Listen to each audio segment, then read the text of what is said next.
Assalamualaikum warahmatullahi wabarakatuh. Ketemu lagi bersama Ibu Wasilatul Fadilah.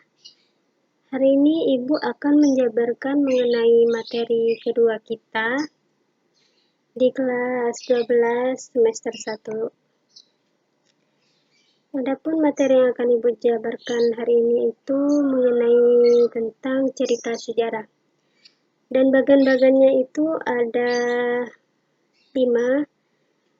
Yang pertama, pemahaman teks cerita sejarah. Yang kedua, informasi dan unsur pembangunan teks cerita sejarah. Yang ketiga, nilai-nilai dalam teks cerita sejarah. Yang keempat, ciri kebahasaan teks cerita sejarah. Dan yang kelima, ada penyusunan teks cerita sejarah. Nah, untuk pemahaman teks cerita sejarah itu ada pengertian, ada ciri-ciri, ada jenis, struktur, dan juga ada fungsi. Nah, ini semua itu masuk ke dalam teks cerita sejarah yang akan Ibu bahas nantinya. Nah, untuk teks cerita sejarah itu apa sih? Teks cerita sejarah itu adalah naskah cerita atau narasi rekaan yang mengandung unsur-unsur sejarah. Dalam teks sejarah ada beberapa unsur nyata, misalnya tokoh, nama tempat, dan peristiwa. Namun, dalam teks cerita sejarah itu terdapat pula cerita yang sifatnya rekaan, misalnya mitos-mitos, asal-usul negeri, mitos kedatangan sebuah agama, dan mitos alegori. Untuk ciri-ciri teks cerita sejarah itu ada 4. Yang pertama, menampilkan latar masa lalu. Yang kedua, disajikan secara kronologis. Yang ketiga, sering menggunakan konjungsi temporal. Dan yang keempat itu isi berupa fakta atau fiksi. Keempatnya ini termasuk ke dalam ciri-ciri teks cerita sejarah. Nah, untuk jenis teks cerita sejarah itu dibagi menjadi 2. Yang pertama itu ada teks cerita sejarah berdasarkan fakta sejarah. Yang kedua itu teks cerita sejarah fiksi.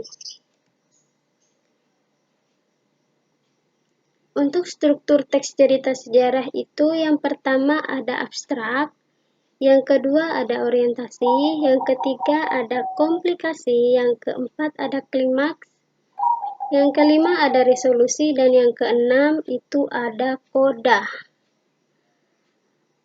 Struktur teks cerita sejarah itu ada 6 yang telah Ibu sebutkan tadi. Nah, keenam-enamnya ini harus ada dalam struktur teks cerita sejarah. Jadi, jika kalian ingin membuat sebuah teks cerita sejarah, kalian harus mencantumkan ke-6 struktur tersebut.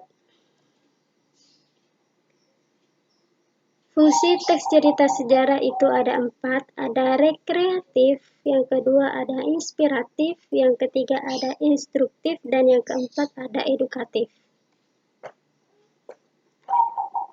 Informasi dan unsur pembangun teks cerita sejarah itu ada 2. Yang pertama, unsur pembangun teks cerita sejarah. Yang kedua, informasi penting dalam teks cerita sejarah. Nah, untuk langkah-langkah menemukan informasi penting dalam teks cerita sejarah itu dapat dibagi menjadi 3. Yang pertama itu membaca teks cerita atau novel sejarah dengan seksama. Yang kedua itu mengidentifikasi pokok isi dalam teks cerita atau novel sejarah. Yang ketiga itu mencatat pokok-pokok isi dalam teks cerita atau novel sejarah.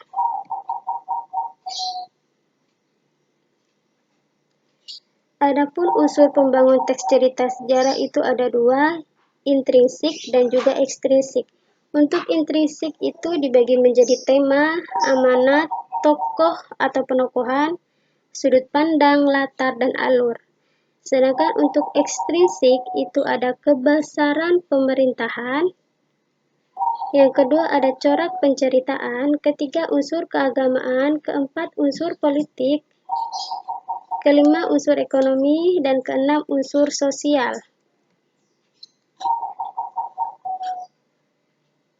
Nilai-nilai dalam teks cerita sejarah itu ada 5: moral, kepahlawanan, religius, budaya, sosial.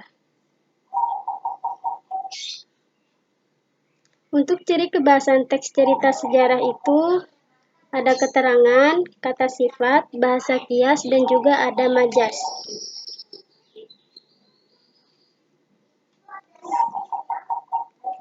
Untuk penyusunan teks cerita sejarah,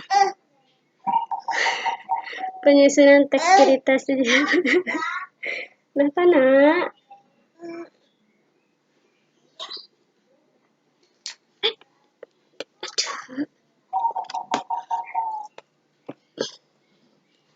Jangan ganggu bunda ya. Nah, untuk penyusunan teks cerita sejarah itu ada penyusunan teks cerita sejarah dan juga ada penyunting teks cerita sejarah. Untuk menyusun teks cerita sejarah itu ada wawancara, ada juga tentang menulis kreatif. Langkah-langkah menyusun teks cerita sejarah itu, yang pertama membaca keseluruhan naskah teks cerita sejarah. Yang kedua itu mencermati kesalahan penggunaan ejaan, kesalahan penulisan ataupun tanda baca. Yang ketiga itu memperbaiki kesalahan yang ditemukan dalam naskah teks cerita sejarah yang dibaca. Nah, hanya itu yang bisa Ibu sampaikan mengenai materi kita tentang teks cerita sejarah. Mohon maaf jika ada gangguan seperti saat ini, karena tidak ada yang menjaga skuter, jadinya ikutan dalam pembuatan materi ini. Mohon maaf terlebih dahulu. Wassalamualaikum warahmatullahi wabarakatuh.